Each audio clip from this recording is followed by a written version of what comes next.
tufahamu ya kwamba Qur'ani ni ujumbe kutoka Mwenyezi Mungu.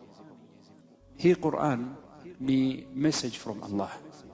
Hasa unapokuwa ni mwenye kuisoma Qur'ani, wapitia aya, ujue ni Mwenyezi Mungu ya kuzungumzisha wewe. These are the words of Allah, spoken words of Allah. Ndio maana shetani hawezi kukaa mahali Qur'ani inaposoma. Walillahi almathalul a'la.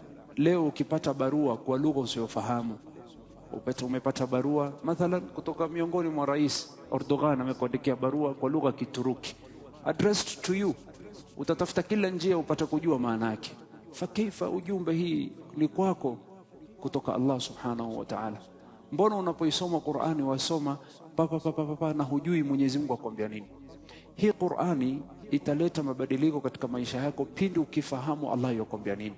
Ndipo Allah akasema katika sura As-Sad, kitabun anzalnahu ilayka mubarakun liyadabbaru ayati waliyatadhakkara ulul albab. Ni kitabu ambacho Mwenyezi Mungu ameshukisha na kuna aya zake, hizi ni aya za Allah na ni message from Allah, liyadabbaru, ili mupate kuzingatia. Hasa hii Qur'ani hatusomi kupata thawabu peke yake. Qur'ani ni mwongozo wenye kubadilisha maisha yetu, ni mwongozo wenye kubadilisha maisha yetu. Kwa hivyo ulama wanasema katika adabu au katika mambo ambayo utakana uifanye unaposoma Qur'ani ndani ya Ramadhani, hata pia nje ya Ramadhani, basi jaribu kufahamu Allah yakwambia nini. Hivi ndo athari itapatikana katika maisha yako.